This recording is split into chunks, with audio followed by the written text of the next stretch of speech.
Assalamualaikum warahmatullahi wabarakatuh. Saya Miftahul Azahra dengan NPM 202343501573 ingin menjelaskan hasil laporan mini project saya untuk mata kuliah penambangan data. Judul yang saya ambil adalah analisis kualitas udara menggunakan algoritma regresi linier berganda.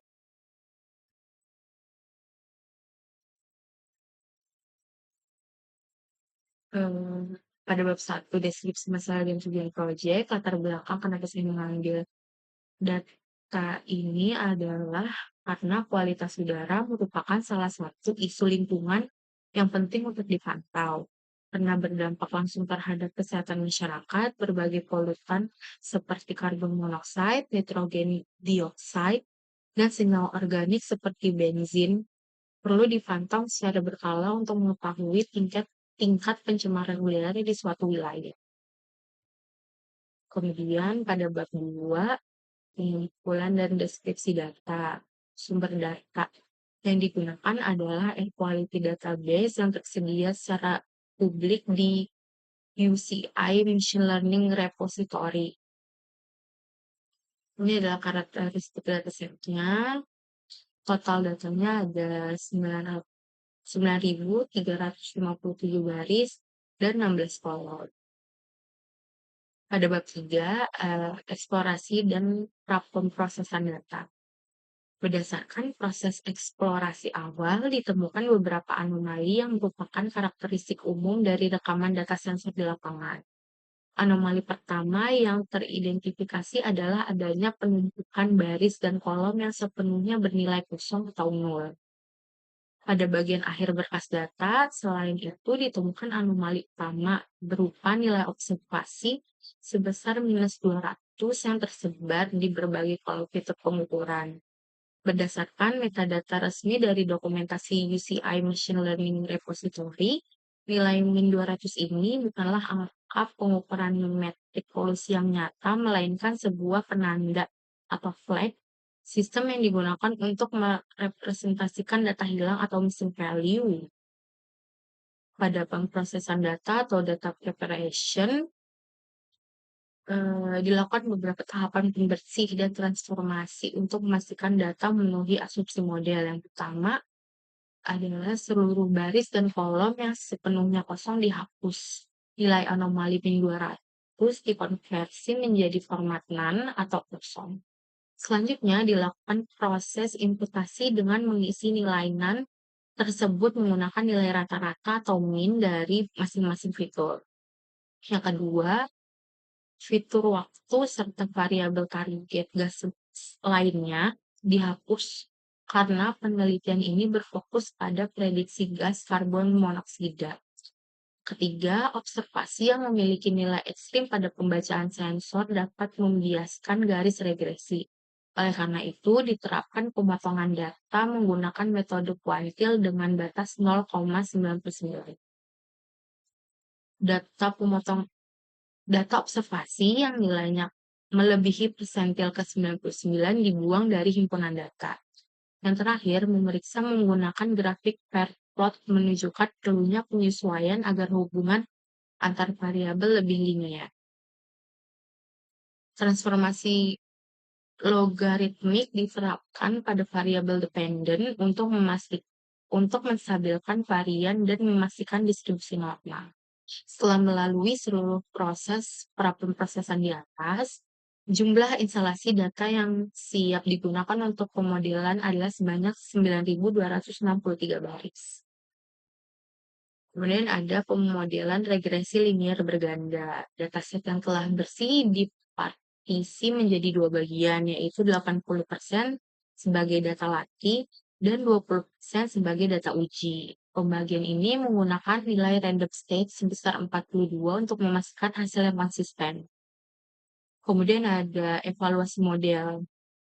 Nilai koefisien determinasi sebesar 0,9735 menunjukkan bahwa 97,35% variabilitas pada tingkat konsentrasi karbon monoksida dapat dijelaskan secara simultan dan akurat oleh kelima variabel independen yang digunakan. Angka yang mendekati 1,0 ini membuktikan bahwa model regresi linear berganda yang dibangun memiliki keandalan prediksi yang sangat superior.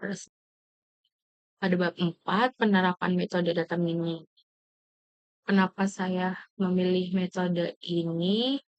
Metode ini merupakan bagian dari teknik supervised learning atau pembelajaran terarah yang dirancang secara khusus untuk memodelkan hubungan matematis dan memprediksi nilai target yang bersifat kontinu atau nilai pasti, bukan berupa pengelompokan kelas atau kategori. Yang kelima, ada evaluasi model. Pemilihan metrik ini didasarkan pada kebutuhan untuk menilai tingkat kesalahan prediksi serta kecocokan model terhadap data.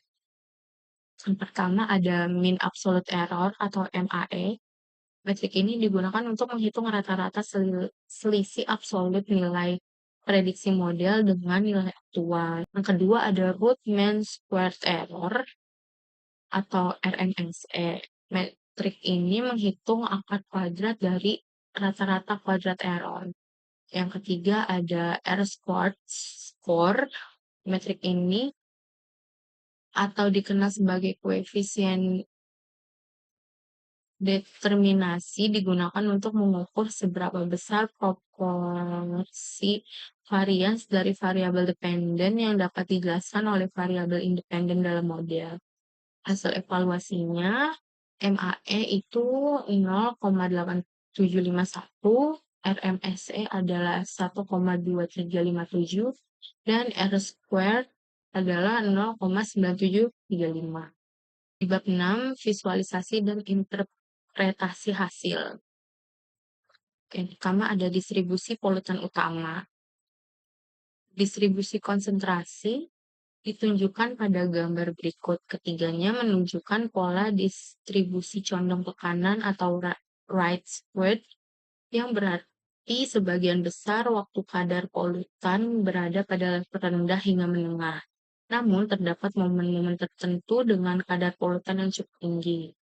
Ini ada COGT distribusi, NO2 GT distribusi, ini ada C6H6 GT distribusi. Yang kedua, tren kadar CO dari waktu ke waktu. Data rekam dalam rentang waktu 10 Maret 2004 hingga 4 April 2005, grafik tren berikut menunjukkan fluktuasi kadar CO yang cukup dinamis sepanjang periode pengamatan, dengan pola naik turun yang berulang mengikuti siklus harian dan mingguan.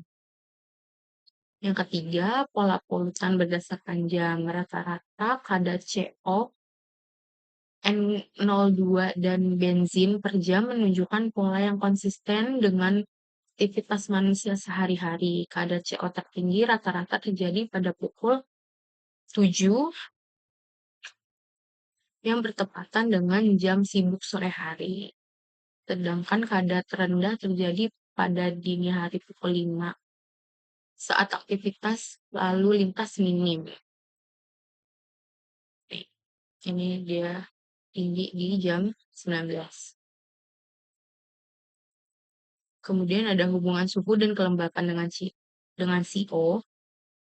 Scatter plot antara suhu atau T dan kelembapan relatif atau RH terhadap kadar CO menunjukkan hubungan yang tidak terlalu jelas secara visual, mengindikasikan bahwa faktor cuaca bukan merupakan penentu utama tingginya kadar CO, melainkan lebih dipengaruhi oleh aktivitas sumber emisi seperti kendaraan bermotor.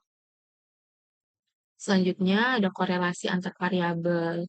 Heatmap korelasi menunjukkan bahwa variabel COGT memiliki korelasi yang cukup kuat dengan beberapa variabel sensor gas lainnya, khususnya benzin atau C6H6 dan respon sensor NMHC sebagaimana dirangkumkan pada tabel. Ini. Yang terakhir ada deteksi outlier. Box plot pada variabel polutan utama menunjukkan ada sejumlah outlier, terutama pada variabel N0x GT dan N02 GT.